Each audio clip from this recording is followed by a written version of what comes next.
जो 2022 में चुनाव होने जा रहा है, उसमें जिस तरीके से भारतीय जनता पार्टी ने हर वर्ग के लोगों को दुखी किया है, आज खेती बर्बाद हो गई, किसान के सामने संकट पैदा कर दिया।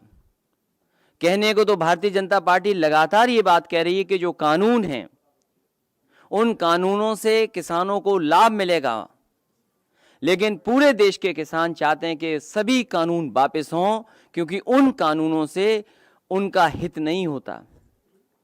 जो भारतीय जनता पार्टी ने लगातार कहा कि हम किसानों को एमएसपी देंगे, लागत का दुगना मुनाफा दे देंगे, आय दोगुनी कर देंगे, अब जब करने का समय आया तो ऐसा कानून बना दिया है कि पूरा का पूरा खेती और किसान संकट में चला जाएगा।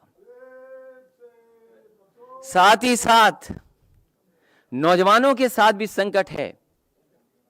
नौकरी, रोजगार, काम है ही नहीं, और लगातार सरकार चल रही है उनकी। दिल्ली की सरकार उनकी है, उत्तर प्रदेश की सरकार उनकी है। आखिरकार अर्थव्यवस्था को कहां ले जा रहे हैं?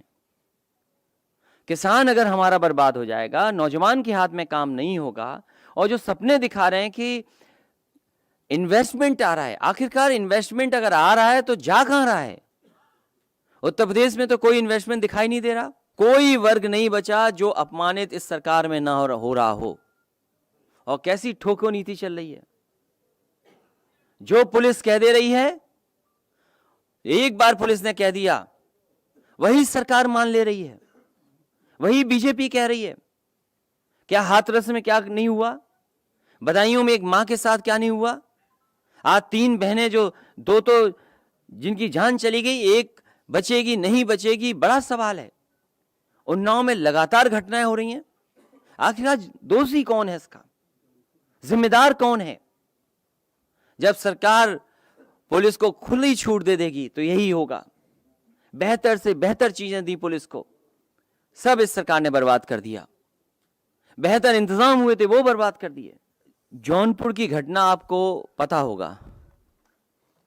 जौनपुर की घटना जो हुई है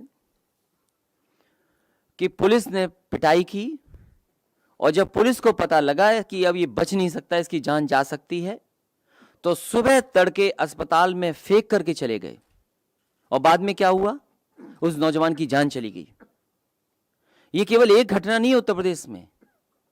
उत्तर प्रदेश में सबसे ज्यादा कस्टोडियल डेथ हुई हैं। सबसे ज्यादा फेक इनकाउंटर अगर कहीं हुए तो उत्तर प्रदेश में हुए हैं। उसके लिए जिम्मेदार कौन है? क्या राजधानी में नहीं हुई घटनाएं? राजधानी में हत्याएं नहीं हुई? राजधानी लखनऊ में हत्या हुई, और दिखावे के लिए एक इनकाउंटर दिखा दिया।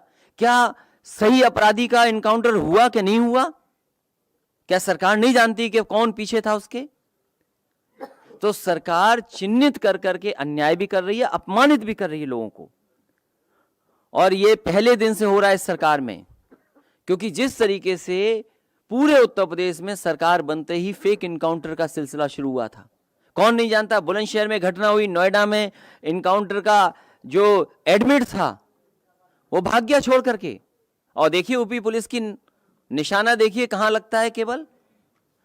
और फिर उस सरकार के मुख्यमंत्री जिनके ऊपर मुकदमे थे, कोई आप में बैठा हुआ पत्रकार साथी कह सकता है कि नहीं थे मुकदमे? क्या उम्मीद करोगे आप इस सरकार से? और ये पहली सरकार है जो उद्घाटन का उद्घाटन करती है, शिलान्यास का शिलान्यास करती है, और एमओयू का एमओयू करती है।